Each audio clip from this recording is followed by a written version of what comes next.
Dan hari ini saya nggak sendirian, karena di sini akan ada 2 pembicara yang keren-keren. Yang pertama, sudah ada di layar teman-teman bisa lihat, ada Mbak Pradina Ziani Ardia. Kita biasa manggil Mbak Ardia ya. Nah, Mbak Ardia ini adalah mahasiswa S2 juga sama kayak saya, satu angkatan juga sama saya. Nah, Mbak Ardia saat ini lagi studi mengambil Applied Multilingualism. Nah, ini mungkin teman-teman ini. Jadi emang ini salah satu jurusan yang cukup spesial ada di Ireland. Nanti kita akan bahas lebih jauh. Dan yang kedua ada Mas Yanuar. Nah, Mas Yanuar ini sedang mengambil studi S3 atau PhD di School of Mechanical and Material Engineering di UC di Dublin ya. Nah, jadi hari ini kita akan membahas apa yang bisa dilakukan sebelum kita mendaftar, apa yang bisa kita lakukan saat lagi seleksi, jadi seperti apa seleksinya, dan juga apa aja sih yang akan kita lakukan setelah kita menjadi awardee. Nah, itu ada Mas Januar, udah kelihatan di layar, teman-teman. Bisa say hello ke Mas Januar. Jadi Mbak Ardia akan sharing sama kita tentang beasiswa LPDP untuk yang magister, sedangkan Mas Januar akan sharing sama kita tentang 2 sesi. Yang pertama kita akan sharing dulu sama Mbak Ardia, kemudian saya akan lanjutkan dengan Mas Januar. Setelah selesai keduanya, kita akan buka question and answer session. Kita akan buka kesempatan sebesar-besarnya buat teman-teman semua untuk tanya apapun yang kalian pengen tanya ke Mbak Ardia ataupun ke Mas Januar buat teman-teman yang mau ambil doktoral, silahkan ditanya. Nanti akan dibuka di kolom dari sejak pembicara lagi presentasi, nggak apa-apa, tulis aja dulu di kolom chat, nanti dikumpulin, nanti aku akan bacain, gitu ya. Oke, tanpa berpanjang waktu lagi, kita akan sambut Mbak Ardia untuk sharing dengan kita semua. Silakan Mbak Ardia. Halo, halo semuanya, menyapa dari Irlandia ya. Selamat malam teman-teman yang ada di Indonesia. Perkenalkan nama saya Pradina Ziani Ardia Hanum, bisa dipanggil Ardia aja karena biasanya dipanggil Ardia.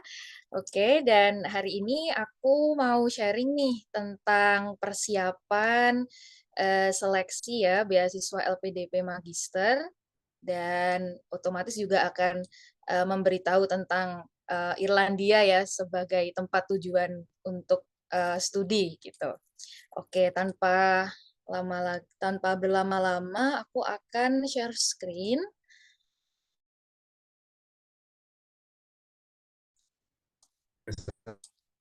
Oke.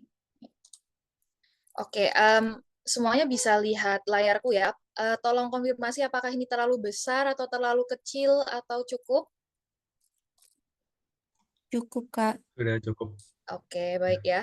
Oke, jadi kita mulai dari pra-pendaftaran dulu ya.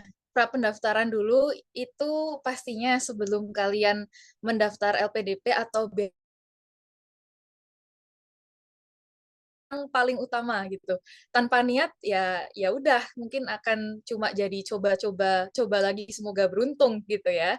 Oke, pokoknya niat dulu yang disiapkan. Kemudian yang kedua, nah ini baru dokumen. Nah, kalau kita membicarakan tentang dokumen ini sebenarnya ada 2 kategori ya yang harus disiapkan, yaitu dokumen untuk ke kampus tujuan. Jadi, kalau kalian mau daftar ke kampusnya dulu, itu kan otomatis diminta oleh kampus tujuan gitu ya. Dan itu pastinya mungkin sedikit atau malah sangat berbeda dengan dokumen yang diminta oleh LPDP gitu. Nah, ini aku buka dulu kalau yang kampus tujuan ya. Biasanya kalau yang kampus tujuan, itu yang pasti kalian harus lihat English language requirement atau seberapa sih standar yang mereka minta ya untuk setiap prodi atau, ya universitas secara general. Kemudian, nah ini biasanya itu terjemahan tersumpah transkrip nilai selama S1 atau S2 mungkin ya, dan ijazah. Aku nggak yakin ya kalau setiap universitas di Indonesia itu apakah sudah langsung diterjemahkan dari universitasnya atau enggak, maksudnya transkrip nilai dan ijazahnya, tapi kalau misalnya belum, silakan kalian menyiapkan ini juga ya, karena ini pasti akan diminta oleh kampus tujuan. Kemudian biasanya kalian bisa googling sendiri nanti personal statement itu intinya kenapa kalian ingin masuk ke jurusan itu dan segala macam ya. Dan biasanya juga ini tergantung program studi juga ya. Ada program studi yang minta kalian untuk menjawab beberapa pertanyaan dan itu harus ada di personal statement. Atau ada yang cuma ya udah personal statement secara general aja gimana gitu. Nah, itu bisa nanti dilihat lagi di program studi dan universitas yang dituju ya gitu. Kemudian ke prodi yang dituju atau kampus tujuan. Oke, kemudian dokumen yang berkaitan dengan LPDP. Oh, nah ini sebelumnya nih, mungkin bagi teman-teman yang baru aja cari tahu tentang LPDP ya, jadi ini aku akan sedikit cerita aja. Akan sedikit menunjukkan aja. Jadi LPDP itu kan jalurnya banyak banget nih. Ada beasiswa umum, beasiswa targeted, beasiswa prioritas mas sekarang ya ini baru kayaknya. Beasiswa kerjasama, tiap kategori jalur beasiswa LPDP ini dokumennya beda-beda gitu. Jadi harus baca juga ya, harus baca juga tergantung dengan jalur yang kalian daftar gitu ya. Nah, di sini karena aku dulunya mendaftar LPDP dengan beasiswa umum dan reguler, jadi aku akan menjelaskan sedikit ya tentang beasiswa umum yang reguler gitu. Nah, oke.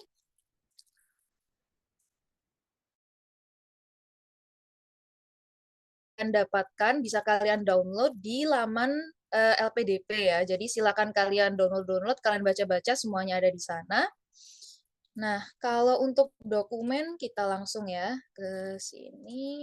Nah, ini banyak banget ya dokumen yang diminta dan di sini menurutku sudah cukup jelas apa saja yang harus diisi secara online. Ini online form, ada yang harus diupload juga. Nah, ini silakan kalian persiapkan ya. Oke.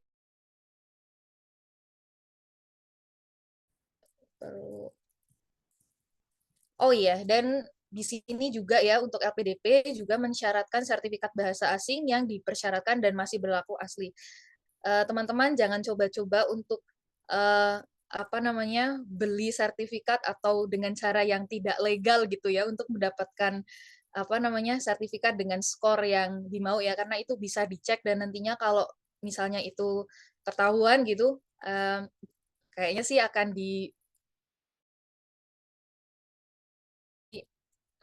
ini memang perjalanan yang panjang untuk bisa mendapatkan sertifikat bahasa asing, tapi ya, ya ini silakan dipersiapkan ya. Karena dari LPDP itu biasanya untuk S2 ini mensyaratkan 6,5 ya untuk IELTS. Kalau untuk TOEFL aku kurang hafal, tapi bisa kalian lihat nantinya di sini. Oke. Nah, ini kalau kalau kalian ingin mendaftar LPDP dengan jalur LOE. Jadi ketika kalian mendaftar LPDP letter of acceptance ini pastinya harus unconditional. Maksudnya unconditional itu apa? Artinya kalian sudah diterima secara mutlak oleh universitas tujuan dan intinya kalian cuma tinggal masuk aja gitu. Jadi nggak ada lagi persyaratan yang belum kalian penuhi gitu. Jadi English requirement udah lulus, dokumen-dokumen udah semua gitu ya. Nah, ini yang dimaksud LOE unconditional ya. Nah, meskipun begitu,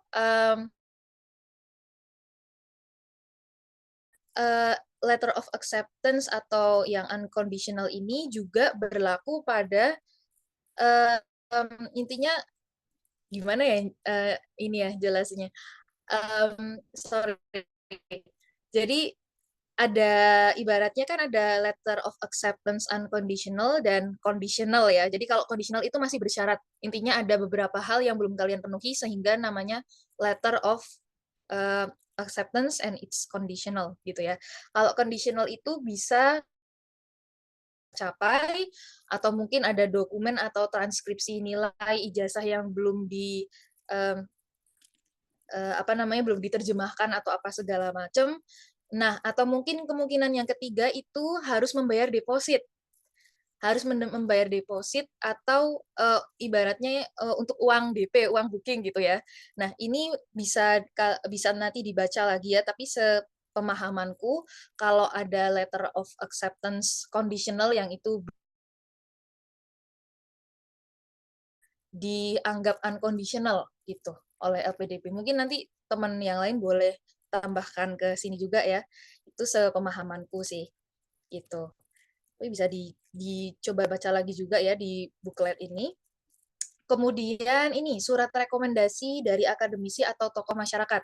Nah, ini apakah surat rekomendasi atau tokoh masyarakat apakah harus bupati, apakah harus camat gitu? Enggak. Justru kalau waktu itu aku memperoleh surat rekomendasi tugas apa peran kalian gitu ya, yang tahu posisi kalian, kapasitas kalian gitu. Bisa juga dosen juga bisa gitu ya. Jadi ya nggak perlu orang yang sangat-sangat penting dalam politik atau apa itu nggak ya. Pokoknya yang tahu kapasitas kalian aja gitu.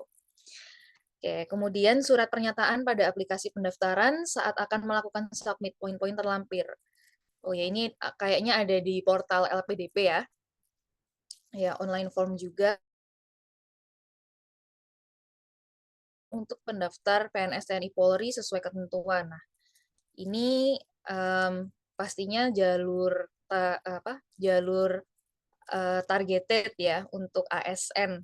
Ini kalau kalian daftarnya reguler ya kalian nggak perlu untuk uh, mencantumkan ini gitu.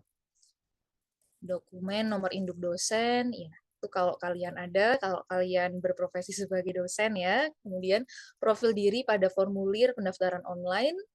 Nah, kemudian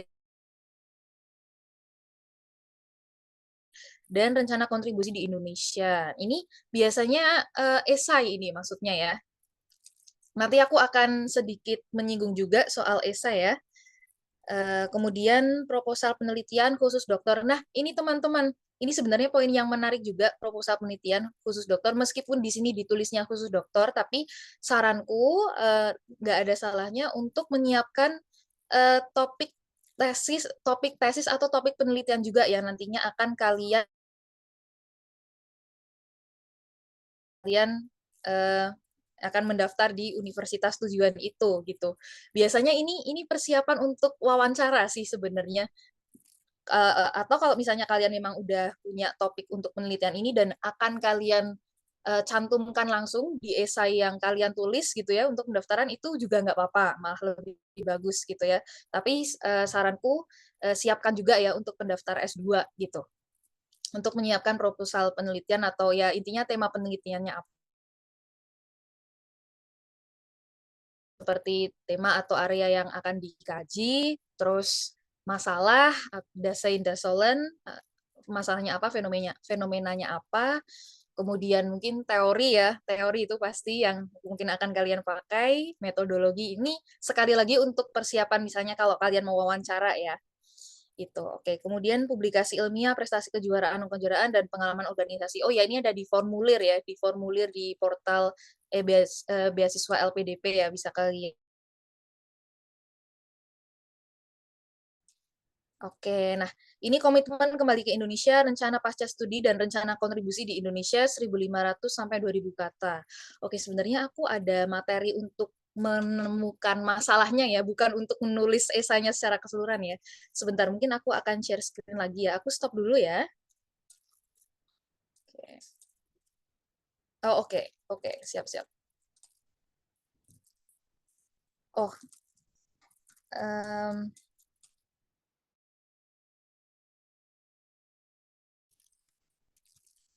oke.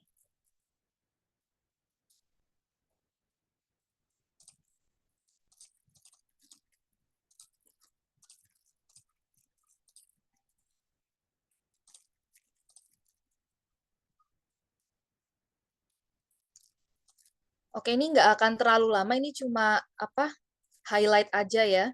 Ini gimana sih cara menemukan masalah gitu ya, cara menemukan masalah atau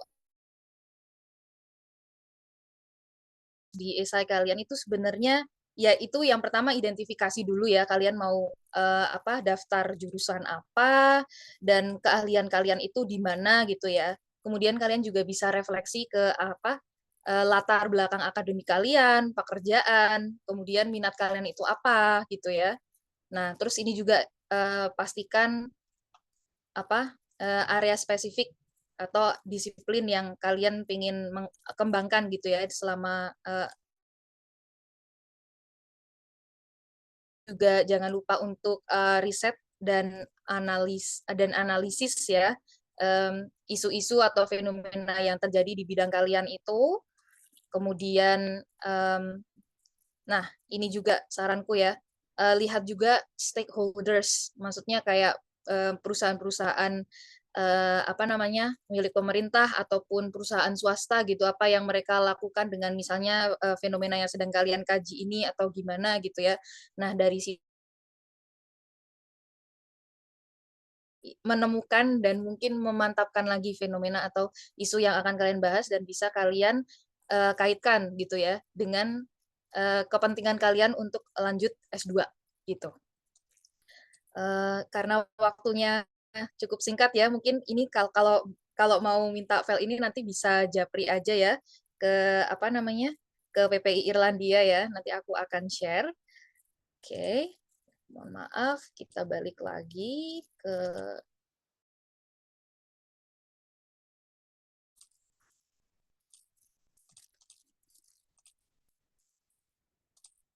oke. Oke, itu tadi untuk pra pendaftaran ya, teman-teman. Nah, ini kalau untuk seleksi itu kan tadi aku juga sempat jelaskan ya, ada yang jalur LOE atau jalur non LOE. Itu bedanya kalau jalur non LOE atau tidak menggunakan surat LOE itu nantinya harus melewati tes bakat skolastik atau TBS. Nah, ini untuk tes soal-soalnya ini bisa kalian cari atau googling juga ya di YouTube atau beli buku juga bisa gitu ya. Nah, kemudian tahap selanjutnya atau tahap paling akhir adalah yang wawancara gitu. Nah, ini mungkin akan dibuat sesi lain lagi ya kalau memang mau membicarakan tentang wawancara gitu. Oke, kemudian, nah ini teman-teman untuk pasca diterimanya ya, kalau misalnya nantinya sudah diterima LPDP, terus ngapain? Nah, itu yang pertama kalian nantinya harus melalui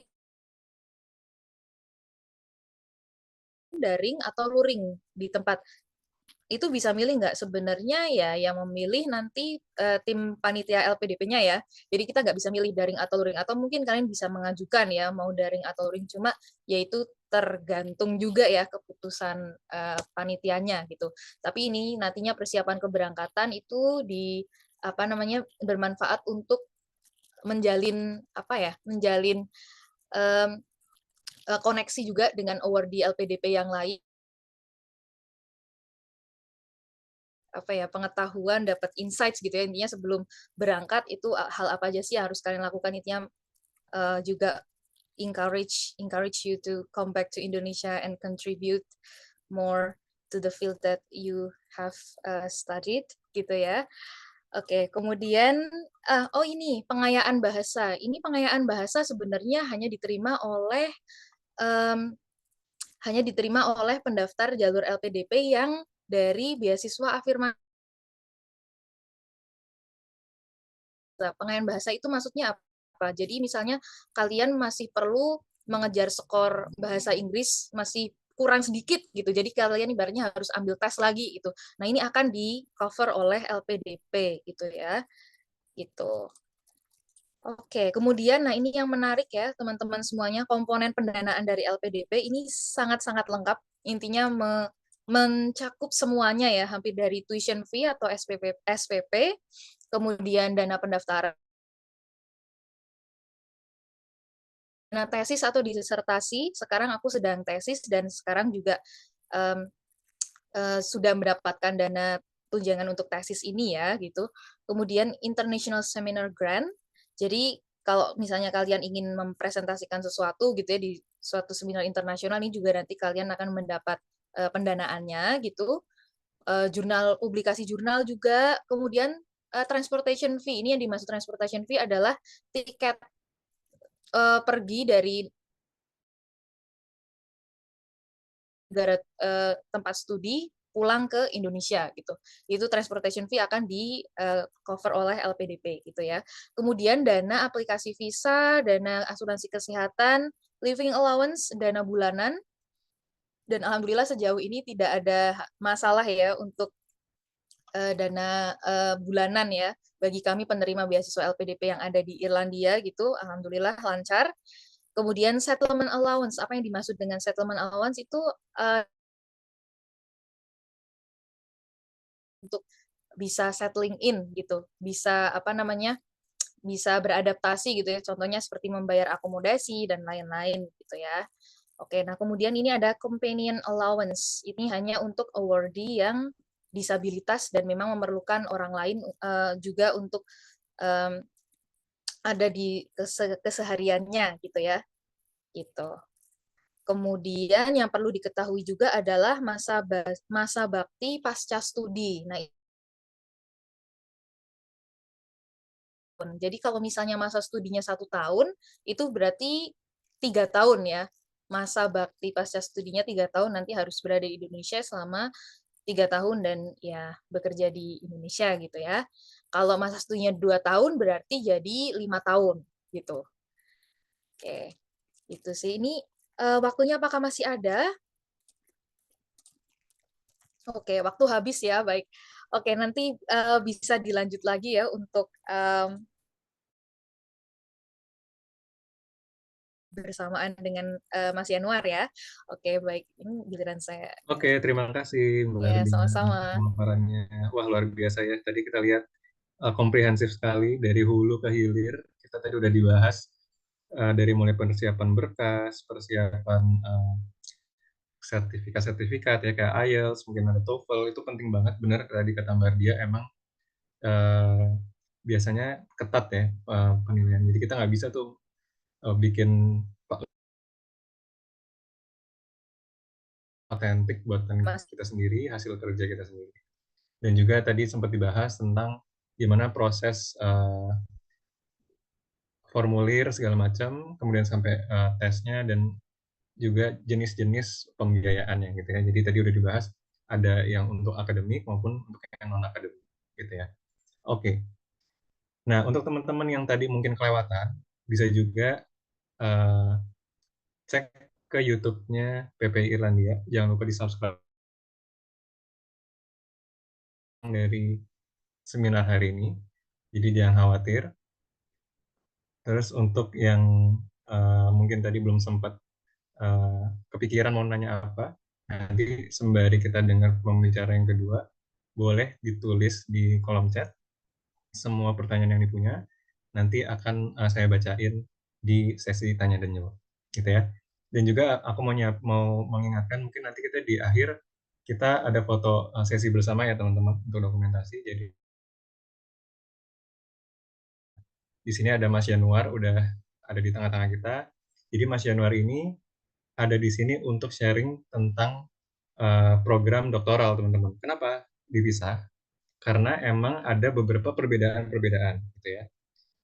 Kita akan tanya ke Mas Januar kira-kira apa aja sih yang harus disiapin untuk apply LPDP untuk program doktoral. Oke, silakan Mas Januar. Baik, terima kasih Mas Rizky atas waktunya. Kalau boleh tahu saya waktunya berapa menit ya nanti? 10 menit, nanti saya ingatkan lewat chat. Baik, Ya. saya izin share screen.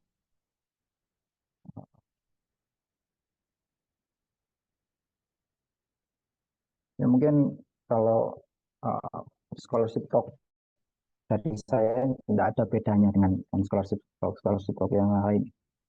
Mungkin yang menjadi perbedaan adalah saya yang biasa-biasa aja kok bisa dapat LPDP. Teman-teman yang merasa wah apakah bisa saya dapat LPDP, apakah gimana saingan saya, apakah saingannya berat, nanti bagaimana. Jangan khawatir. Contohnya ada, contohnya saya. Jadi salam kenal semuanya. Saya Yanuar Rahmat Aji Pradana, biasa dipanggil Yanuar. Saya kebetulan juga seorang dosen di Universitas Negeri Malang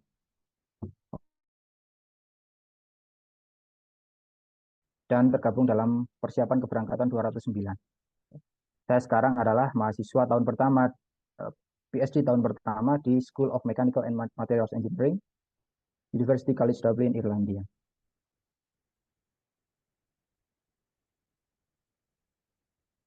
Yang inilah yang menjadi moto saya, yang kemarin juga saya tawarkan ke LPDP. Semakin banyak yang kita pelajari, semakin banyak juga yang bisa kita bagi.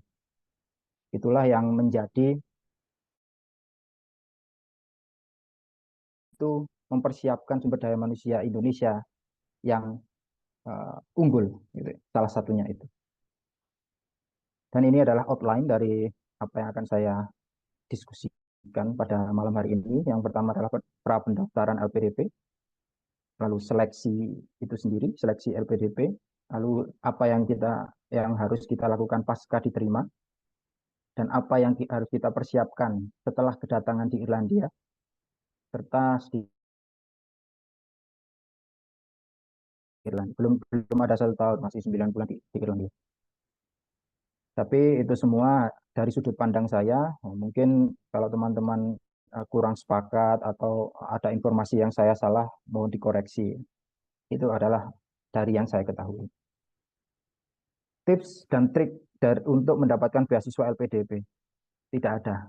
Tidak ada. Tidak ada tips dan trik. Dan saya rasa Anda semua punya modal untuk mendapatkan beasiswa ini. Dan punya modal untuk bisa melakukan studi di luar negeri. Jadi tidak ada jalan pintas untuk itu. Seperti yang kita ketahui, kalau di Irlandia itu tentu saja selain beasiswa orang tua ya beasiswa orang tua,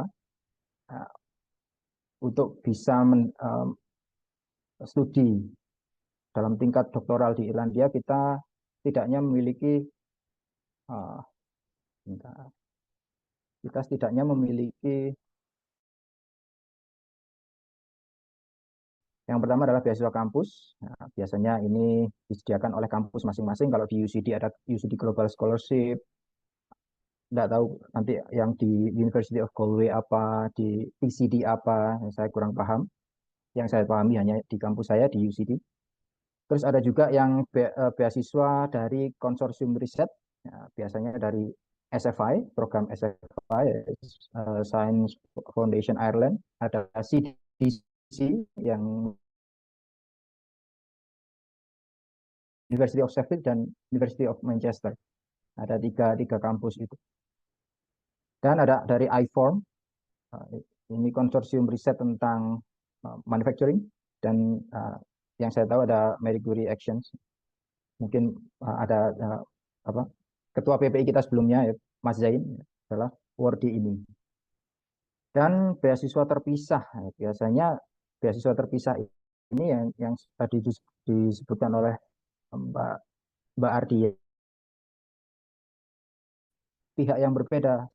Satu aplikasi ke pihak penyedia beasiswa, yang kedua adalah aplikasi ke pihak kampus. Salah satunya adalah LPDP, ada PPI, ada LPDP yang untuk Kemenak, ada beasiswa pemerintah Irlandia, GOIES, terus ada juga beasiswa pemerintah China yang saya tahu. Jadi beberapa kolega saya mendapatkan beasiswa dari pemerintah China meskipun dia bukan warga negara Tiongkok. Nah, untuk pra pendaftaran sendiri berdasarkan pengalaman saya, yang saya lakukan pertama kali adalah mempersiapkan kurikulum vitae atau resume. CV atau resume dibuat sangat semenarik mungkin, lengkap tetapi ringkas, untuk meyakinkan calon supervisor sehingga beliau mau menggali informasi lebih dalam tentang profil kita setelah kita menyatakan ketertarikan. Saya kebetulan menggunakan Europass template untuk saya tampilkan di situ ada riwayat pendidikan saya, terus ada training, misalnya, terus pengalaman kerja, dan beberapa publikasi yang sekiranya menjual kompetensi kita. Selain itu, setelah kita mempersiapkan senjata kita yaitu berupa CV, kita bisa melakukan pencarian tentang calon supervisor atau grup riset di kampus-kampus tujuan, nah, terutama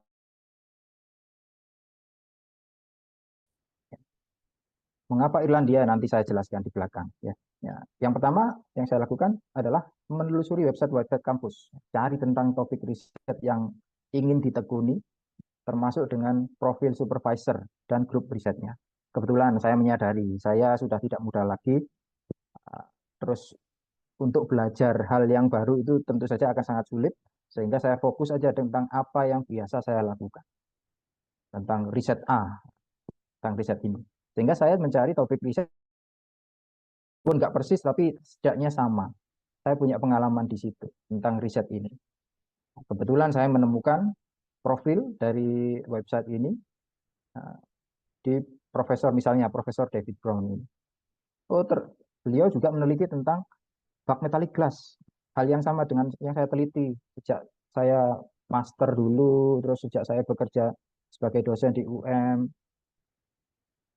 Selain itu juga saya membaca sekilas tentang publikasi yang dihasilkan oleh grup riset tersebut. Nah, apa yang bisa dilakukan di sana? Peralatan apa saja yang mereka mereka miliki dan sebagainya. Dan saya membaca profil, ya, setidaknya untuk melihat ini, oh beliau ini lulusan mana ya, terus budayanya kalau di kampus beliau seperti apa, saya bisa menerka-nerka dari situ. Setelah mantap mengerucutkan ke beberapa calon supervisor, saya mulai, kita sebaiknya mulai mengkontak.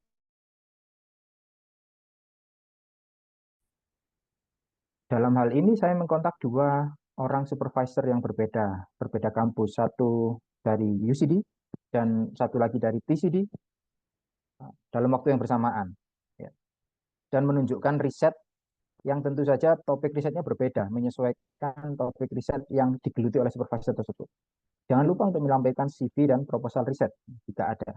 Jika ada, itu akan menunjukkan bahwa Anda itu serius ingin melakukan riset itu. Jika gagal atau tidak ada jawaban, kontak calon supervisor lain. Jangan patah arang. Ada beberapa rekan itu yang sudah ditolak 20 calon supervisor, dan beliau tetap gigih untuk mencari supervisor, akhirnya dapat. Tapi alhamdulillah saya kontak dua orang, dalam waktu yang bersamaan langsung ada jawaban. Langsung jawabannya positif. Yang sekarang sampai sekarang adalah supervisor saya, yaitu Profesor David Brown.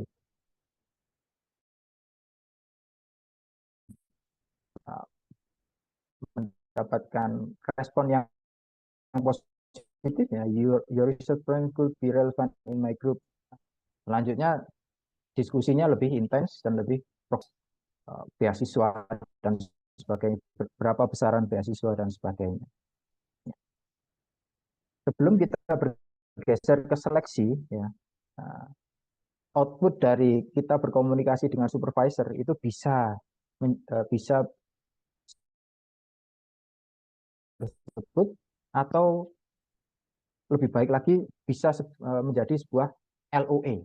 Karena LOE itu bisa dikeluarkan oleh kampus, bisa juga dikeluarkan oleh calon supervisor kita. Ada beberapa case di Belanda itu, teman saya mendapatkan LOE dari calon supervisornya, tidak perlu dari kampus. Dan itu bisa digunakan untuk mendaftar LPDP. Nah, sebelum kita bergeser ke seleksi, nah ini ada update, ya, beberapa update tentang LPDP. Yang pertama adalah yang terkini perlu menggunakan sertifikat bahasa Inggris untuk mendaftar program S2 atau S3 ketika memenuhi syarat IELTS kampus misalnya. Nah, di situ ada pengayaan bahasa seperti yang sudah dijelaskan oleh Mbak Ardia tadi. Terus ada juga relaksasi terkait usia pendaftar.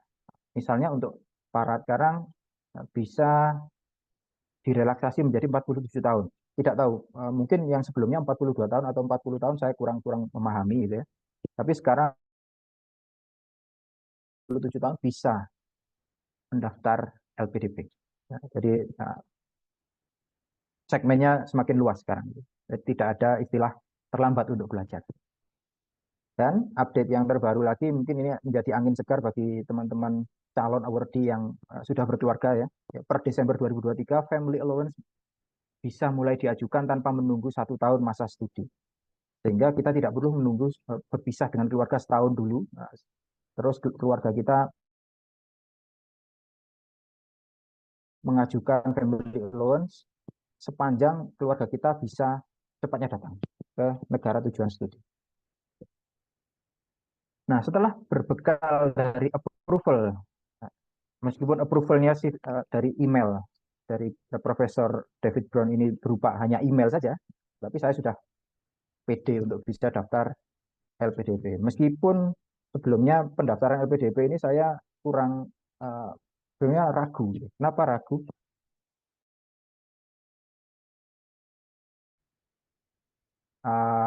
Apa namanya, proses saya mencari supervisor juga sangat mepet, sehingga saya berpikir untuk tahap selanjutnya aja lah untuk daftarnya. Tetapi pada saat yang bersamaan rekan saya sama dosen itu mengajak, ayo Pak kita cari surat rekomendasi bareng-bareng. Yaudah, saya nunut aja gitu. Bahasa Inggrisnya nunut itu saya ikut aja gitu. Bahasa Indonesianya nunut itu ikut. Saya ikut aja lah. Akhirnya dibuatkan.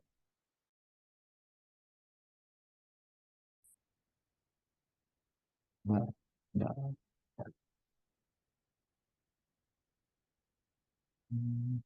ya, nah, untuk seleksi administrasi, nah, setelah kita mendapatkan LOE atau approval, alihkan fokus ke pendaftaran LPDP atau beasiswa lain yang tersedia. Lengkapi dokumen administrasi dengan kelengkapan ini sifatnya mutlak agar lolos seleksi tahap awal. Jadi tidak bisa menawar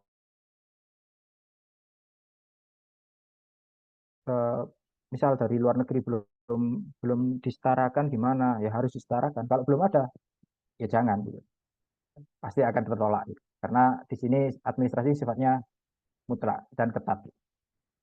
Lalu persiapkan dengan baik proposal riset, IC, biodata diri atau CV, sertifikat kemampuan bahasa Inggris jauh-jauh hari sebelum deadline.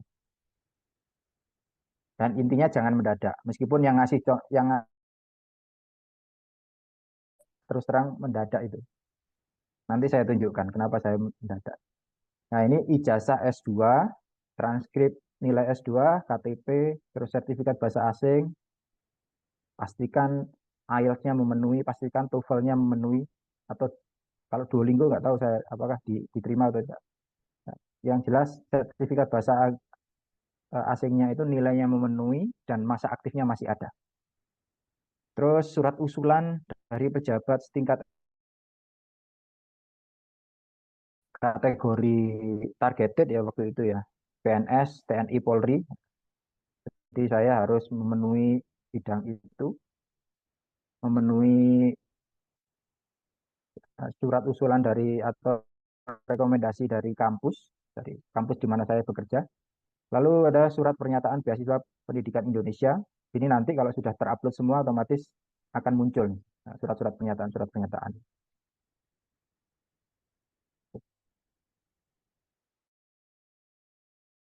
Bedakan antara pendaftar S2 dan S3. Untuk S3, kita diwajibkan untuk menyediakan proposal riset. Proposal riset ini berisi 1.500 sampai 2.000 kata dengan struktur penulisan. Nah, ini bahasa Inggris kalau untuk pendaftar luar negeri, boleh berbahasa Indonesia kalau untuk pendaftar S3 dalam negeri. Dan 1.500 sampai 2.000 kata ini fix sifat. Nah, di sini ada judul, latar belakang, perumusan masalah, tujuan penelitian, kelogisan, dan sebagainya. Ini ada di buku petunjuk, buku petunjuk aplikasi. Nah, ini contoh dari riset proposal saya. Riset proposal saya. Riset proposal ini ternyata itu ganti. Jadi meskipun kita mempersiapkan dengan matang, tetapi ketika sudah berada di Irlandia, kita diskusi dengan supervisor, akhirnya ganti, ada penyesuaian-penyesuaian sesuai dengan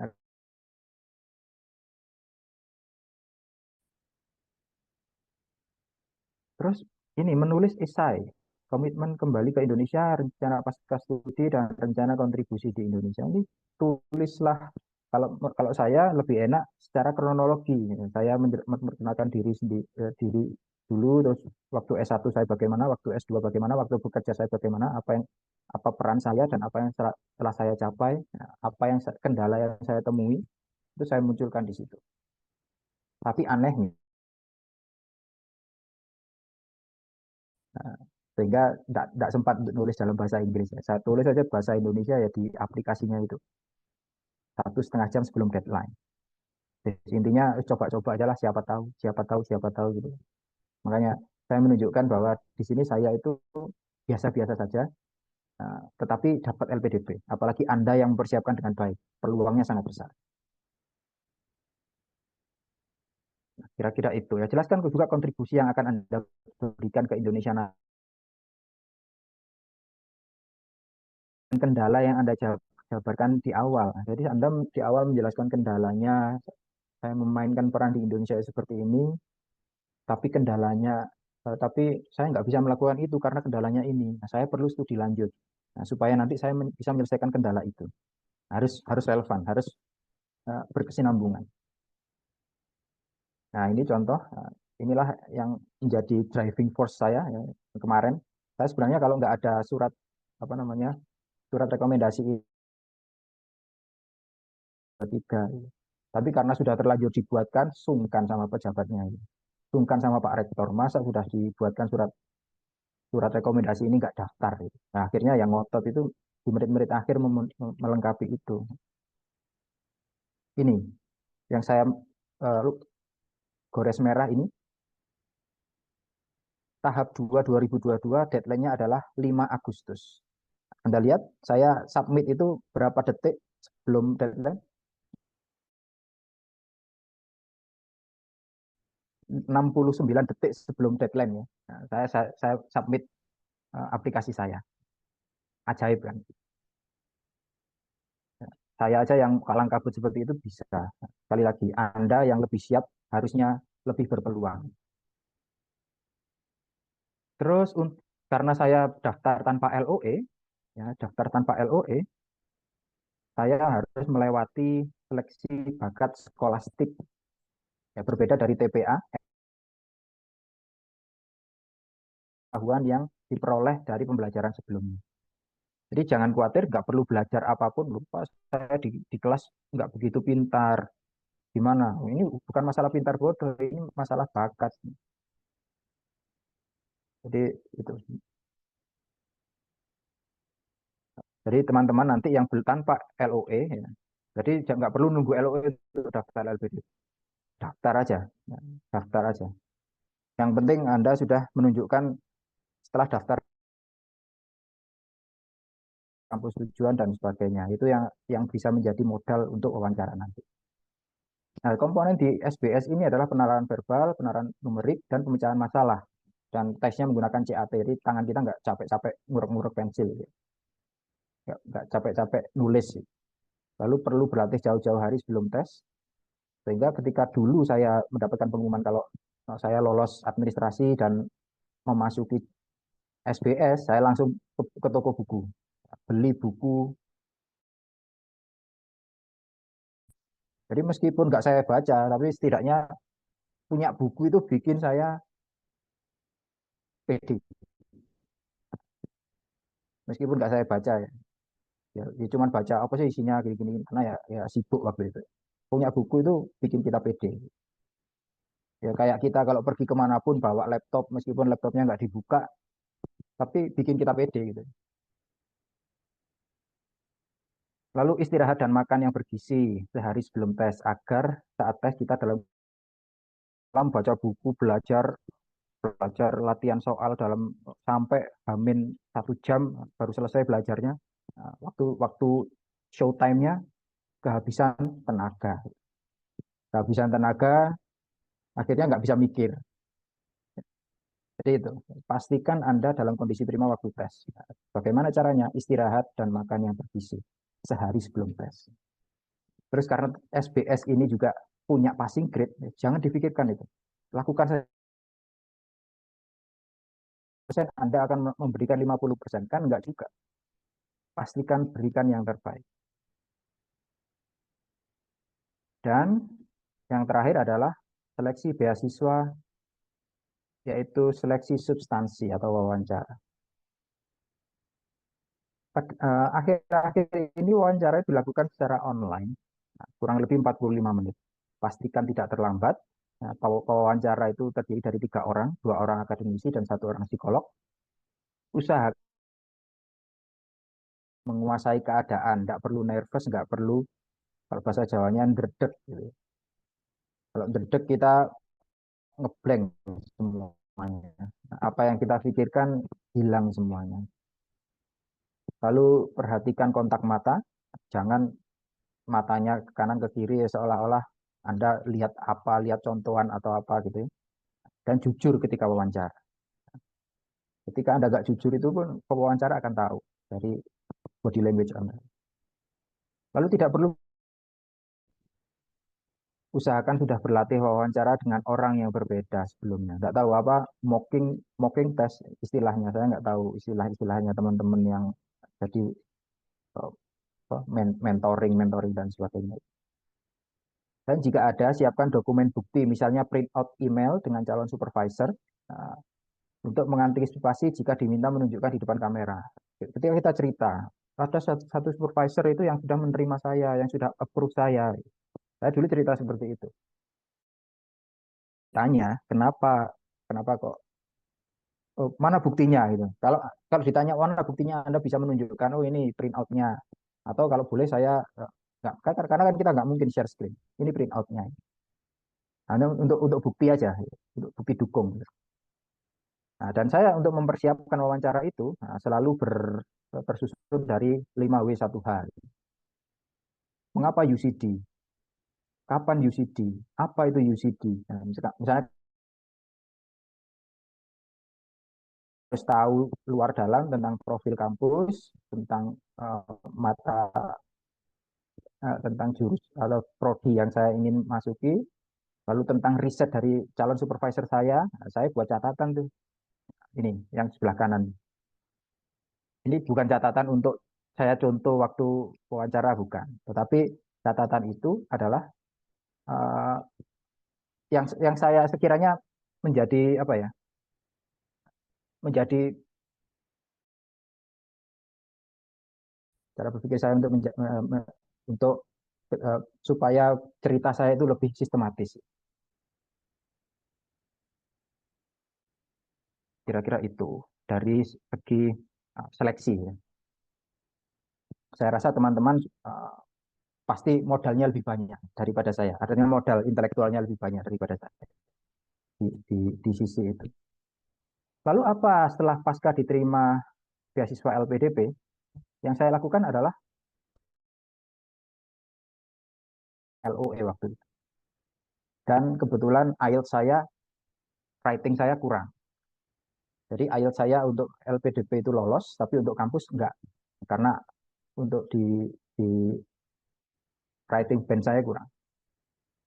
Lalu mengikuti persiapan keberangkatan, ya seperti yang tadi sudah disampaikan. Lalu mengurus dokumen administrasi beasiswa, letter of sponsorship, surat pernyataan dan surat keputusan penerima beasiswa, serta letter of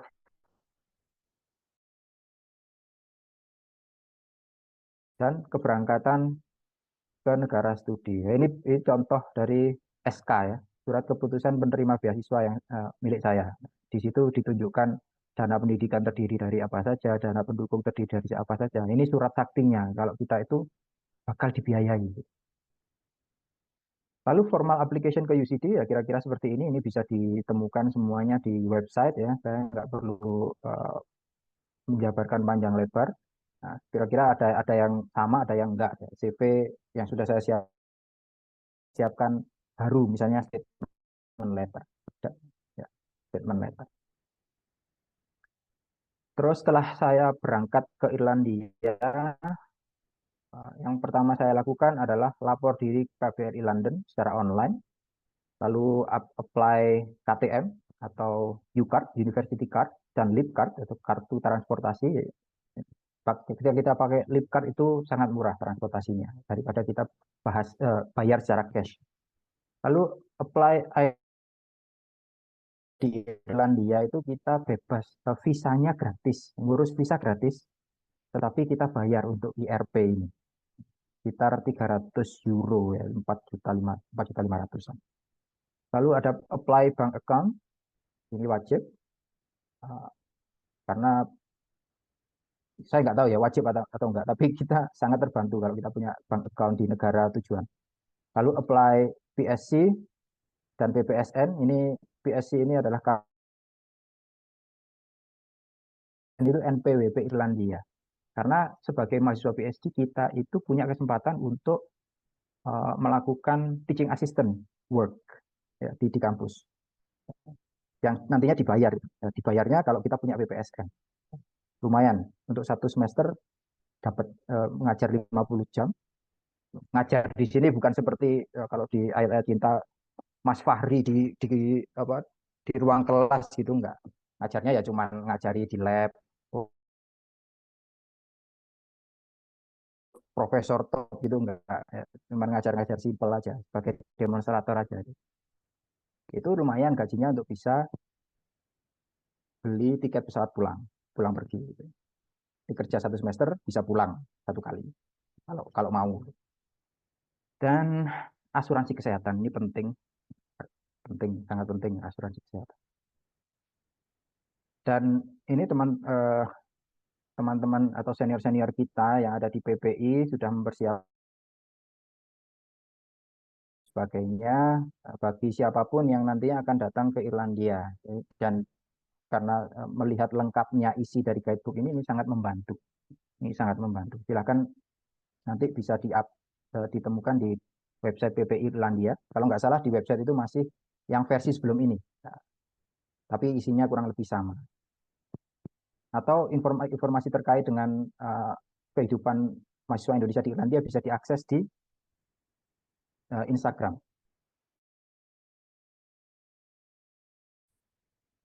Ini pengalaman kuliah di Irlandia, saya rasa saya bisa skip. Ya, yang jelas di Irlandia itu kita wajib mengambil mata kuliah dulu, ya, kurang lebih 30 SKS di semester-semester awal. Setelah itu kita di stage 1 ya. Setelah itu kita akan bergeser ke stage transfer assessment. Nah, kalau di Indonesia ini adalah PhD kandidansi. Ya. Jadi ada qualification test di stage transfer assessment. Nah, setelah kita lolos, kita bisa masuk ke stage 2 untuk melanjutkan riset kita. Lulus nanti. Lalu bagaimana cuaca di Irlandia? Cuaca di Irlandia itu sebagian besar hujan cuacanya. Ya. Jadi teman-teman yang mau datang ke Irlandia siapkan peralatan atau ya gear-nya itu yang siap untuk cuaca hujan. Sepatu yang waterproof, jas hujan dan karena meskipun subtropikal tapi dia sangat bergantung pada iklim Atlantik. Meskipun di Eropa, tapi di Irlandia itu jarang salju. Kemarin saya mengalami cuma satu kali selama saya di Irlandia ya, di 1 Maret itu. Kebetulan di Dublin saljunya agak tebel. Ya, ya supaya kelihatan Eropanya lah, masa Eropa nggak ada salju kan. Terus kebetulan kemarin juga ada kesempatan uh, ada aurora ya, Northern Light. Wah, saya beruntung beruntung banget itu. Ya, ada aurora. Meskipun kalau saya foto pakai HP saya ya gini bentuknya gitu ya. Ya, HP-nya nggak support gitu. Tapi setidaknya bangga itu. Moto aurora pakai HP-nya. Terus pengalaman secara culture, ya, orang Irlandia itu sangat terbuka terhadap orang asing. Terus mereka kebanyakan humble, suka ngobrol, suka membantu kalau kita kelihatan butuh bantu. Kita mencoba hal yang biasa mereka lakukan. Sering mengundang saya party ke rumahnya dan sebagainya. Ya, mereka anggap party, saya anggap syukuran gitu aja. Ya. Terus dan budaya egaliter dan respectful sangat kental di kampus. Nggak ada supervisor yang dipanggil prof gitu. Saya manggil supervisor saya prof itu dimarahi. Suruh panggil David saja. Panggil saya David. Nggak usah. Dan beliau pun kalau mau membutuhkan saya untuk ngapain itu selalu tanya kesediaan. Bisa nggak kita gini gini gini gini. Jadi sangat respectful. Enggak, ayo hari Jumat wajib rapat, enggak juga gitu.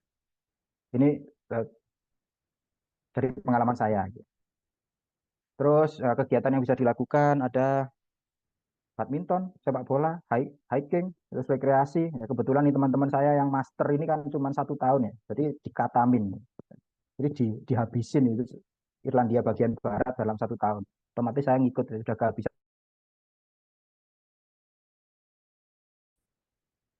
Akomodasi secara umum mahal. Saya ngomong aja jujur itu. Ya, secara umum mahal. Biasanya berbentuk student accommodation, share house, dan apartemen. Tapi jangan khawatir kalau kalau pakai LPDP semua bisa tercover.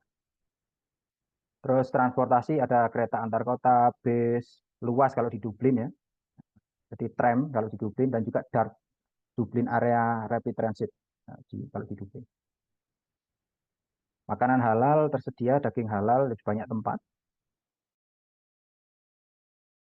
Timur Tengah.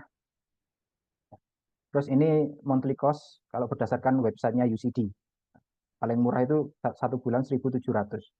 Tapi jangan khawatir, ini kan versinya mereka itu, bukan versinya orang Indonesia yang bisa menghemat, ya, bisa menahan lapar dan sebagainya itu.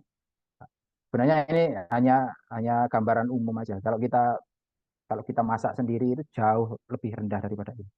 Ya, kita bisa save banyak dari LPDP. Kalau kita tinggal sendiri.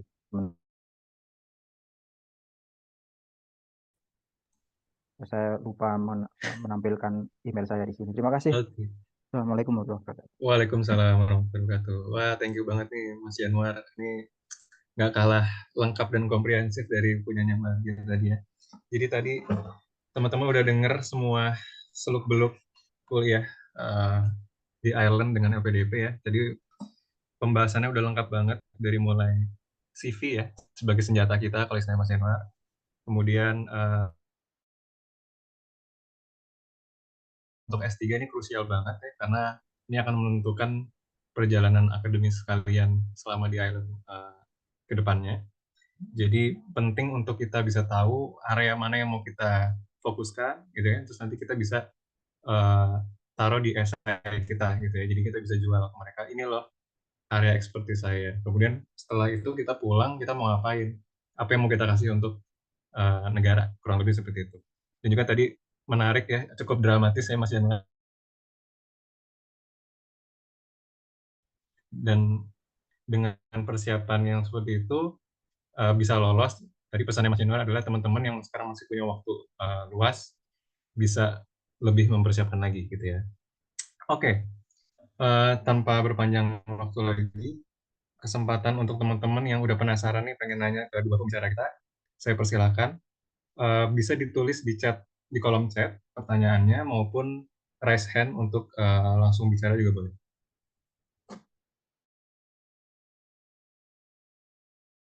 Mau ke salah satu boleh, mau ke dua-duanya boleh. Oke, kita ada penanya pertama. Ini dari Mbak Saskia. Di sini ada 7 pertanyaan. Terima kasih untuk materinya yang keren banget, Mbak Pradina dan Mas Yunuar. Mohon izin bertanya. Pertama, untuk pas foto 4x6, apakah harus latar belakang biru atau merah? Kedua, ini jawab satu-satu aja. Mbak Ardia atau Mas Yanur? Saya lupa, cuman punya saya dulu merah. Iya, aku Merah. aku Kalau Mbak Ardia? saya juga lupa waktu itu apakah ada kewajiban untuk merah atau biru, tapi seingat saya waktu itu saya daftarnya itu foto yang berlatar belakang merah. Heeh. Oke. Oke, nanti info lebih pastinya mungkin bisa dicek lagi ya di website LPDP di bagian persyaratannya. Atau mungkin bisa juga untuk Mbak Saskia bisa ditanya LPDP ataupun tiket bantuan LPDP ya. Mereka ready 24 jam setiap hari untuk menjawab semua pertanyaan dari calon awardee. Nomor 2, untuk tes skolastik apakah ada ambang batasnya? Apakah ketika melewati ambang batas auto lanjut ke tahap wawancara? Dan apakah ada sistem ranking? Setahu Nah, saya, kalau untuk passing grade itu hanya simpang siur ya, tidak ada LPDP tidak mengeluarkan passing grade yang secara official berapa. berdasarkan komunikasi antar awardee aja. Ya. Komunikasi antar awardee. Jadi passing grade kita akan muncul, nilai kita akan muncul ketika kita sudah menyelesaikan semua tes tip SBS nanti. Nah, nah, di situ baru nanti kita tahu, oh kalau kita catat tuh berapa tuh, oh ternyata saya lolos. Lalu kita komunikasi dengan yang lain. Banyak berapa? Oh saya kemarin ini, terus saya nggak lolos. Berarti kan hanya tebak-tebakan aja ya. Nah, terus apakah ke wawancara itu? Jadi tidak ada perankingan di sini. Perankingan Oke, mungkin nanti ketika setelah wawancara. oke, betul. Itu juga jadi pengalaman saya dulu ya. Jadi emang ketika kita udah lulus ambang batas, kita akan langsung lanjut. Oke, nomor 3. Misalkan dinyatakan lulus nih, berapa lama durasi yang diberikan LPDP untuk kita mencari LO nih? Tahu saya dulu 18 bulan kalau nggak salah. 18 bulan, iya. Peraturan LPDP itu kan dinamis ya. Jadi silakan nanti bisa dibaca lagi ya di buklet yang terbaru. Oke, terima kasih. Langsung terjawab. Berikutnya, untuk publikasi jurnal, apakah untuk conference paper atau poster boleh dimasukkan? Mungkin Mas Januar kali bisa bantu jawab. Saya lupa untuk eh, saya dulu bentar. Ilmiah itu saya masukkan jurnal-jurnal dan buku, bukan buku ya, apa book chapter gitu ya. Cuman kalau untuk eh, ini maksudnya pertanyaannya yang untuk apa? Untuk CV atau untuk pengisian di aplikasinya, di web aplikasinya. Kalau Nah, di coba web mungkin aplikasi ya, mungkin kalau yang di web yang bertanya bisa open voice mungkin untuk mengklarifikasi pertanyaannya boleh kok. Mungkin.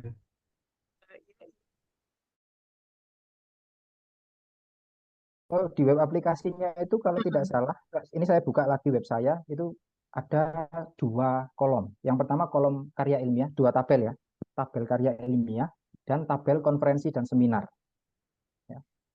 Kalau saya dulu, yang saya masukkan di karya ilmiah itu hanya jurnal-jurnal saja, bukan prosiding. Nah, prosiding itu mungkin saya masukkan ke konferensi dan seminar, cuman nggak ada judulnya prosiding apa gitu. Tapi juga karya ilmiah Oke, siap. Makasih, Mas. sama-sama. Oke, terima kasih Mbak Saskia, semoga menjawab. Lalu yang berikutnya, untuk universitas dalam kurung tanpa LOA, Hmm. itu ada 3 pilihan kan ya. Nah, apakah kita fokus ke pilihan ke satu atau kita berikan alternatif juga pilihan kedua dan ketiga? Kita berikan alternatif ke dua pilihan yang lain juga, Mbak. Jadi saya dulu pilihan pertama itu UCD karena dua di Groningen kalau nggak salah. Ya, di Groningen di Belanda sama di TU Wien, ya, di Wina. Gitu. Jadi, tapi dua yang terakhir itu juga saya ngisinya cepet-cepetan itu karena ya saya tahu sendiri saya ngisi aplikasi itu sudah hamin berapa menit itu mau deadline ya. Tapi nggak masalah itu nggak masalah, Mbak. Nggak masalah. Ya. Harus ya, kita kita isi aja, kita isi aja. Saya sama sekali tidak mencari informasi tentang dua universitas yang lain. Saya kalau misal pilihan satu nanti ada kemungkinan tidak goal, nah, kita nggak perlu mengurus perpindahan kampus ke LPDP. Jadi misal kita ke pilihan satu tidak goal, kita bisa langsung milih ke pilihan kedua atau ke pilihan ketiga. Bukan ke pilihan yang kampus tidak ada di situ. Itu nanti repot lagi untuk ngurus administrasinya. Oke, thank you Mas Januar. Jadi ya aku nambahin dikit. Jadi ada satu benang merah yang bisa terintegrasi ya. Jadi pasti akan ditanya kamu kenapa pilihan satunya ini, kenapa keduanya malah ke sini gitu. Apalagi kalau beda-beda negara atau beda-beda kampus gitu ya. Pasti itu akan jadi pertanyaan. Oke, berikutnya untuk S3 mendapatkan kesempatan sebagai teaching assistant, apakah yang S2 juga bisa menjadi TA atau kerja paruh waktu? Mungkin Mbak Ardia mau bantu jawab. Oke, halo. Ya, jadi Kalau untuk bisa aja ya mungkin jadi kayak, apa namanya, body assistant atau teaching assistant tergantung dari, fakultas atau departemen yang ada gitu ya di universitas kalian gitu. Tergantung ada lowongannya atau enggak dan apakah, sebagai mahasiswa S2 bisa daftar atau enggak itu tergantung lagi ya. Kemudian kerja paruh waktu ini kalau misalnya, kami mahasiswa S2 di Irlandia ini kami dapat bekerja maksimal sebanyak 20 jam. Apa namanya, keputusan di dalam visanya gitu loh ya. Jadi bisa, untuk paruh waktu itu bisa. Cuman ya sekali lagi harus, menyesuaikan ya dengan, jam perkuliahan, apa segala macam, bisa nggak itu kira-kira kalau mau 20 jam per minggu untuk kerja ya itu termasuk banyak loh untuk bisa menyeimbangkan dengan kehidupan kampus juga ya. Intinya bisa sih, bisa. Oke, Terus terima kasih. tambahan Oke, ada untuk tambahan Mas Yanul. teman-teman S2 yang ada di UCD itu juga mendapat ujian gitu, Mhm lewat mhm. ujian. Itu juga lumayan dapatnya. Kan karena hitungannya per jam. Ya, oke. Pertanyaan berikutnya, bagaimana kehidupan sebagai Muslim di Irlandia saat Ramadan kemarin puasa berapa jam? Oke, mungkin saya bantu jawab yang ini. Di sini kurang lebih dari setengah 5 sahurnya ya, imsaknya maksudnya, sampai jam 8 malam. Gitu. Jadi sekitar ya 15 jaman gitu ya. Memang pengaruh juga ke aktivitas kita kan, jadi nggak terlalu keringetan segala macam. Tapi lagi-lagi kembali ke gimana kita terbiasa atau enggak dengan cuaca seperti itu, iklim seperti itu. Untuk tempat ibadah di Irlandia cukup banyak, walaupun jangan dibandingin sama negara yang Muslim ya. Di Irlandia cukup bisa ditemukan lah gitu ya. Di Dublin tuh ada di apa ya, Mas Yanuar lupa namanya, jalan di antara toko-toko itu ya, Ah, jalan. ICCI, Islamic Center of Ireland, Nah, Islamic Center and Culture of Ireland. Jadi itu masjid terbesar di Irlandia. Jadi ya jalan kurang lebih 20 menit lah dari kampus, dari gedung saya. oke. Jadi Di jangan khawatir kalau Galway kehidupan juga Muslim. ada ya, Mbak Ardia? Iya, Iya. jadi ini tambahan juga ya kalau misalnya, nantinya kalian, apa namanya, tinggal di kota-kota besar ya, contohnya di Dublin, Galway, aku yakin itu pasti ada gitu ya, maksudnya tempat yang udah jelas untuk bisa beribadah dengan komunitas muslim gitu-gitu ya. Tapi ini kalau contoh dari pengalamanku pribadi karena aku tinggal nggak di Galway tapi jauh dari Galway itu ada juga kayak community center, Islamic community center gitu. Di kecamatanku itu juga ada. Jadi nanti ya bener-bener minoritas ya maksudnya kecil tapi ada, pasti ada itu. Jadi Terus nggak juga ya. Ya udah ya Mas, lanjut. lanjut lanjut. Terus ada juga ini apa Firdaus itu ya. Firdaus itu komunitas Islam Indonesia di Irlandia gitu namanya Firdaus, bukan singkatan di nama aja. Ya meskipun saya nggak begitu aktif di sana, tapi itu suatu sarana untuk mungkin ngaji bareng dan sebagainya atau kumpul-kumpul dengan sesama Muslim. Meskipun ya, ada juga sih. Ya, oke. Kira-kira itu. Saya menambah dikit mungkin, kalau di Galway ada beberapa masjid yang dia membuka acara buka puasa bersama ya. Jadi kalau kalian pengen datang dan ikut buka gratis tuh bisa. Gitu. Itu tambahan aja. Oke, terima kasih untuk pertanyaan dari Mbak Saskia. Sekarang saya akan jawab pertanyaan dari Aula Hoir. Setelah itu dari Rizky Ramadan yang respon. Thank you untuk sharingnya. Perkenalkan intake September ini. Maaf jika pertanyaannya sedikit out of topic. Apakah ada tips buat mendapatkan akomodasi yang trusted, namun dengan harga yang masih affordable, yang masih di bawah 800 euro? Karena sampai saat ini saya masih kesulitan menemukan akomodasi yang cocok. Kalaupun ada yang affordable, takut berisiko kena scam. Thank you Kak sebelumnya. Mungkin Mas Januar, karena ini Hmm, UCD kan. ya memang untuk akomodasi ini, tapi ya masih di bulan-bulan Mei atau awal-awal Juni itu banyak info karena banyak perpindahan, banyak yang kosong. Tapi kalau sudah mendekati tahun ajaran baru itu memang agak sulit. Tipsnya, saya juga tipsnya apa ya Mbak? Saya dulu juga beruntung, gitu. Saya cari dari UCD Accommodation Pad, gitu. UCD Accommodation Pad. Ya, dari saya dan menunggu jawaban gitu. Alhamdulillah waktu itu ada yang jawab, tapi saya kebetulan juga masih melek gitu. Jadi memberikan respon cepat, akhirnya kena. Apalagi ya yang trusted, itu mestinya bisa kita ajak viewing, ya, viewing bisa minta tolong orang Indonesia, minta tolong teman untuk viewing, untuk melihat oh apakah akomodasinya ini nyata atau enggak, real atau enggak, untuk HP-nya itu diserahkan ke tenant yang lain, misalnya kalau ada. Nah, jadi video call, oh ini adalah penghuni kamar yang lain, terus kalian ngobrol dengan penghuni kamar yang lain. Kira-kira itu. Atau kalau yang radikal, cara yang radikal ya pakai ini apa hosting power itu. Ya terpaksa ya aku bayar eh, agent fee-nya itu. Karena kalau memang tidak dan dan kalau untuk apa, apa tadi, hosting power itu tidak menjamin kita dapat, tapi menjamin kita mendapatkan balasan yang cepat. Saya kira itu. Oke, terima kasih Mas Januar. Oke, berikutnya kita tadi saya berdasarkan urutan ya. Jadi tadi Mas Rizky Ramadan yang angkat tangan duluan.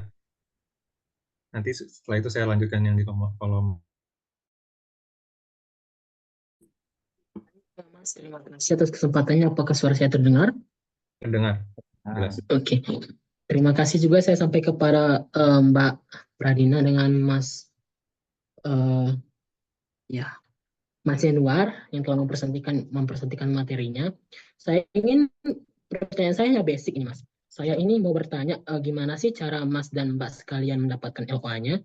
Karena saya pribadi alhamdulillah bulan September nanti dapat kesempatan dan saya ingin Ya. itu mungkin dengan cara mendapatkan relasi dengan profesor-profesor di sana dan sebagainya agar saya mungkin bisa mendapatkan LOA beberapa dari universitas di Irlandia gitu Mbak. Dan juga saya juga mempersiapkan dari kopi di sana dengan beberapa cara dan sebagainya. Dan kalau dari Mbak sendiri dan Mas sendiri, gimana sih cara Mbak mendapatkan LOA dari host uni Mbak masing-masing? Terima kasih.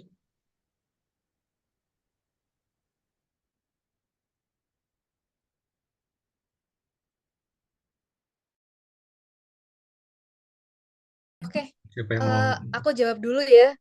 Jadi kalau aku waktu itu untuk mendapatkan LOE ya langsung buka website kampusnya dan langsung cari gimana untuk dapat LOE dan melalui proses yang mereka tunjukkan gitu ya, harus gimana gimana gimana, daftar, bayar apa namanya, dana pendaftaran gitu ya. Kemudian ya sudah tinggal ditunggu saja gitu. Mungkin waktu itu kalau nggak salah nunggunya sekitar 2 sampai 3 minggu.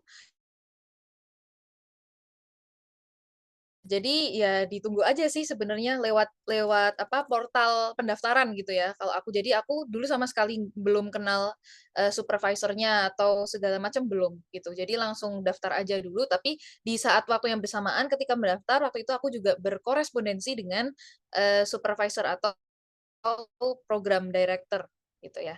Mhm. Oke, terima kasih udah semoga menjawab ya Mas.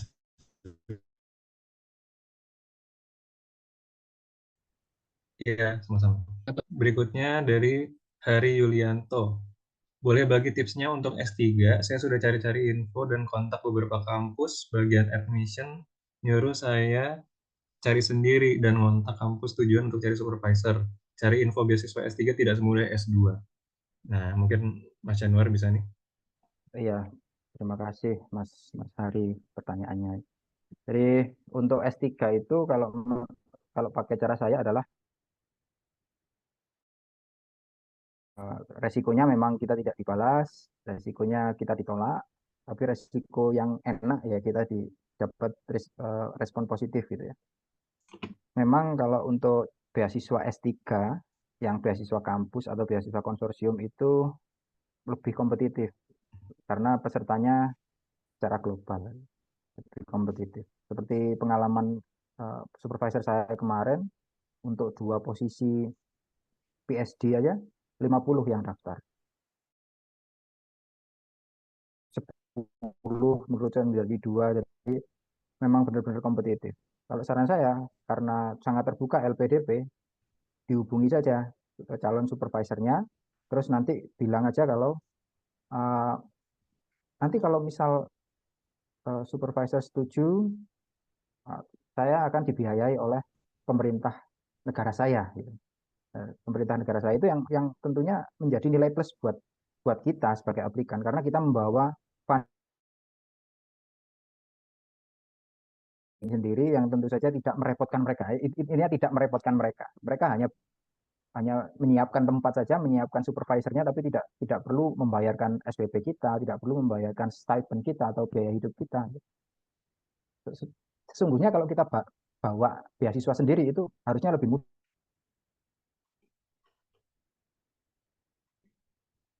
secara logika, karena mereka juga fundingnya terbatas. Nah, fundingnya terbatas.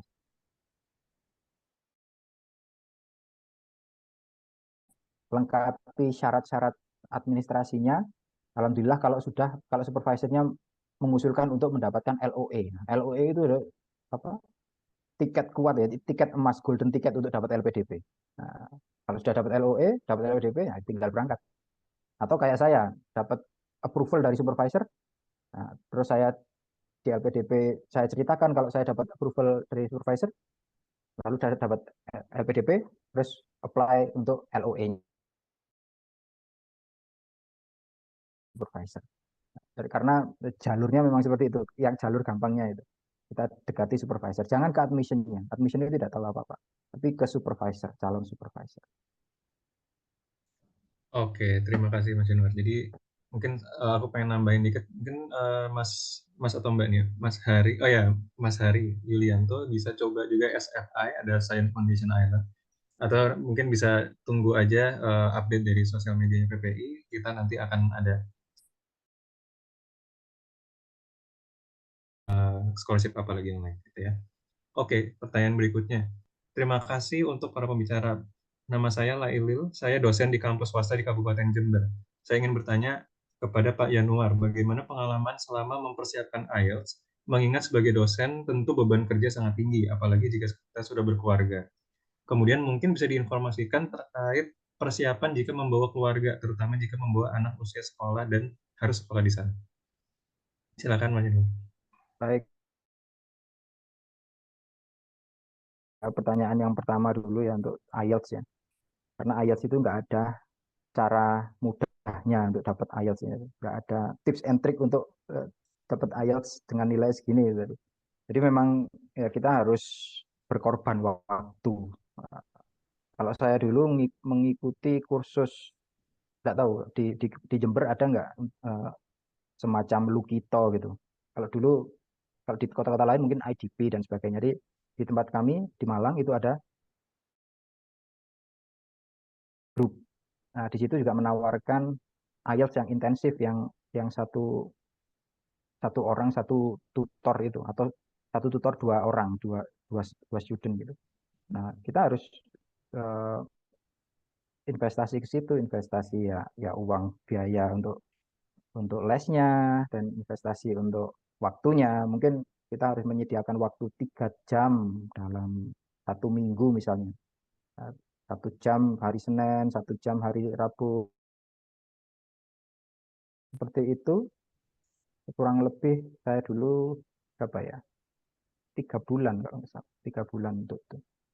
Dan setelah menyelesaikan semuanya, saya segera tes IELTS. Ya, ya meskipun hasilnya tidak apa ya, tidak memuaskan menurut saya, tapi itu memenuhi syarat LPDP. Tuh. Jadi ya IELTS itu memang kita wajib investasi di situ. Terus terkait persiapan jika membawa keluarga. Nah, ini pertanyaan yang juga yang ingin saya tanyakan juga karena kebetulan tahun depan saya ingin mengajak keluarga saya, membawa keluarga saya. Cuman memang yang menjadi masalah ketika kita mengajak keluarga itu kalau di Dublin, di ibu kota itu adalah biaya untuk akomodasi. Anggaplah kalau kita akomodasi untuk sendiri itu 750, belum tentu 1.500 kita dapat akomodasi untuk keluarga. Gitu. Terus kalau untuk sekolah, di sana sekolah gratis, mulai TK kalau nggak salah. Putranya Mas Abi TK ya, TK itu gratis, ya sampai SMA. Gratis. Kalaupun tidak gratis pun kita bisa homeschooling, bukan homeschooling ya, pembelajaran jarak jauh dengan Sekolah Indonesia Den Haag, SIDH, itu yang kurikulumnya mengikuti kurikulum di Indonesia. Sehingga kalau kita putra-putri kita nanti lulus itu tidak diakui di Indonesia. Kira-kira itu yang bisa saya. Kalau persiapannya saya juga sedang persiapan Ibu. Jadi mohon maaf belum bisa memberikan gambaran secara utuh. Saya belum tahu kendala-kendalanya apa nanti. Terima kasih. Oke, terima kasih Mas Januar. Mungkin sedikit tambahan dari saya, memang Ireland ini cukup, kalau menurut saya dari kacamata orang yang tinggal di Galway ya, setidaknya, memang cukup ramah anak ya. Jadi dari segi infrastruktur udah cukup inklusif,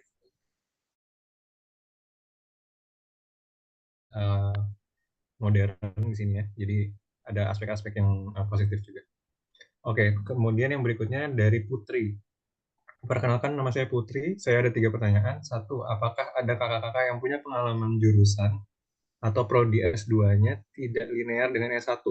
Jika iya, apakah hal ini menjadi problem saat interview? Itu yang pertama. Mungkin itu dulu dijawab. Dari siapa mungkin? Ya, Mbak oke, Dia? ini Oke. menarik juga ya pertanyaannya karena S1 ku sebenarnya bahasa dan sastra Indonesia, sedangkan S2 ku adalah Applied Multilingualism, di mana bahasa pengantarnya langsung bahasa Inggris dan benar-benar udah nggak bahas bahasa Indonesia lagi gitu. Maksudnya secara konteks udah nggak bahas bahasa Indonesia lagi. Ya, itu pastinya ya akan ditanyakan banget itu. Bukan menjadi masalah ya, tapi justru disinilah kenapa harus dijelaskan kenapa kok ambil S2-nya ini gitu. Ya meskipun meskipun masih ada hubungannya ya, yaitu linguistik masih beda gitu ya dari S1 ke S2 itu beda. Nah, itu dijelaskan saja kenapa harus mempelajari ilmu ini, kenapa harus prodi ini, kenapa harus di universitas ini gitu ya. Gitu. Jadi ya sebenarnya penguatan juga kenapa memilih di universitas dan program studi tersebut gitu. Gitu sih.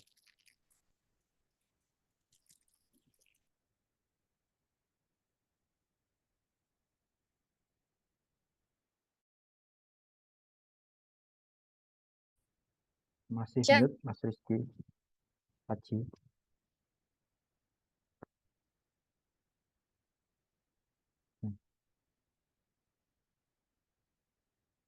Masih ke mute Mas Haji. Wah, sorry. Masih ke-mute saya. Oke, ya itu tadi. Mas Januar ada mau tambahan? Atau udah cukup tadi dari Mbak Dia? Kalau kalau yang pertanyaan nomor 1 di LPDP yang dulunya teknik material sekarang ganti gitu. Ada yang dari TCD itu. Banyak, Iya. tapi nggak tahu. Mungkin kalau waktu interview ya penguatan karena memang sebelum S2 beliau sudah bekerja dulu, sehingga dihubungkan dengan pekerjaannya. Kebutuhan di dunia kerja itu seperti ini, sehingga saya akan belajar hal yang baru yang linear dengan pekerjaan saya dan sebagainya. Terus kalau untuk Oke. D4, saya mohon maaf kurang tahu ya. Kalau diploma 4, apakah dia sama dengan S1 dan sebagainya. Saya, eh, saya takut untuk jawab ini karena saya nggak tahu. Terus untuk Oke. biaya application fee, apakah bisa direimburse oleh LPDP jika sudah terpilih sebagai awardee? Pas, Bisa, pasti bisa. bisa. Bisa. Mm-mm, bisa. Mm-mm. Yang Yang penting disimpan aja uh-uh. bukti pembayaran. Yang penting nanti tolong disimpan bukti pembayaran dari apa namanya kartu kreditnya gitu, kemudian juga invoice dari universitas tujuan atau bukti di mana harus bayar dengan jumlah sekian gitu.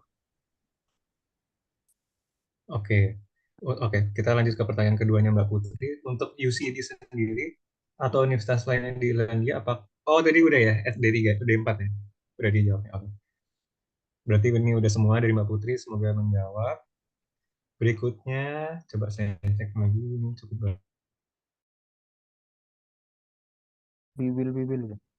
Grup WA untuk yang rindu lanjut ke Irlandia. Nah, gimana tuh, Mas? Grup WA yang terserah PPI. Iya, jadi kalau di sini emang komunitas student utamanya di sini adalah PPI ya, Mbak Wiwil. Jadi ketika kita masuk, jadi pertama akan disambut dulu di grup incoming gitu ya, akan dikasih,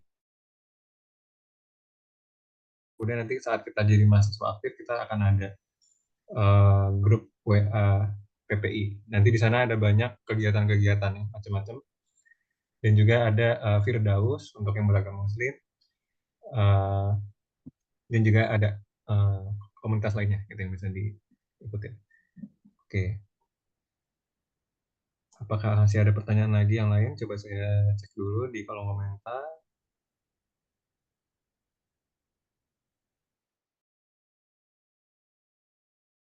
Mana guys? Boleh masuk. Halo teman-teman, Boleh? Boleh. izin masuk ya. Saya juga mahasiswi University of Galway bareng sama Ardia sama Aji. Terkait dengan pertanyaan Saskia nih yang nomor 5 ini. Untuk universitas tanpa LOA akan ada 3 pilihan. Apakah kita fokus ke pilihan 1, 2 atau 3? Ada tambahan. Jadi waktu itu aku kan aku kan tanpa LOE, terus ngajuin pas aplikasi LPDP itu ngajuin 3 pilihan kampus. Cuman aku nggak begitu cocok sama kampus pilihan kedua dan 3. Jadi memang sangat fokus sama pilihan 1. Dan waktu itu tidak keterima di pilihan 1. Akhirnya nggak begitu pengen ke pilihan 2 dan 3. Akhirnya langsung lari ke pilihan 4 dan ngajuin perpindahan kampus dan bisa kok. Jadi waktu itu aku ngajuin permohonan pindah kampus, terus apa namanya, melampirkan dokumen-dokumen pendukung kayak surat tidak diterima dari kampus pilihan 1, terus ngasih alasan kenapa nggak milih pilihan 2 dan kenapa nggak milih pilihan 3. Dan waktu itu di ini kok di approve dan mereka sangat akomodatif, apalagi ketika kamu kan udah tahu ya jurusan apa yang pengen kamu pelajari ketika S2 atau S3 gitu. Jadi mereka cukup ini apa namanya, cukup akomodatif dan tidak dipersulit kok. Jadi waktu itu aku ngasih alasan karena kebetulan jurusanku tuh susah, nggak banyak kampus yang nawarin jurusanku. Jadi jurusanku tuh Child Youth and Community. Jadi kayak tentang social research tapi khusus isu anak-anak dan anak muda. Jadi kan susah tuh. Jadi yang umum sosial gitu, nggak fokus ke pendidikan aja. Dan waktu itu ini kok sesuai prosedur. Jadi waktu itu seminggu kalau nggak salah. Jadi memang prosesnya jadi akan lambat ya. Jadi kayak ngajuin PK-nya jadinya mesti belakangan gitu karena harus ngurus perpindahan kampus dulu gitu-gitu. Tapi itu mungkin kok gitu. Jadi ketika kamu udah tahu apa yang pengen kamu pelajarin, coba aja ke LPDP mereka, ini kok udah itu aja. Makasih. Oke, terima kasih Mbak Nafis untuk tambahan informasinya. Tadi bagus ya melengkapi perspektif kita terkait dengan pertanyaannya Mbak Saski tadi. Oke, berhubung sudah tidak tampak ada pertanyaan baru, jadi mungkin kita akan tutup acara ini. Tapi sebelumnya, mungkin teman-teman boleh bersama dulu untuk dokumentasi. Saya akan pimpin aba-abanya ya. Di hitungan ketiga. Oke, semuanya udah siap. 1, 2, 3. Oke, sekali lagi. 1, 2, 3.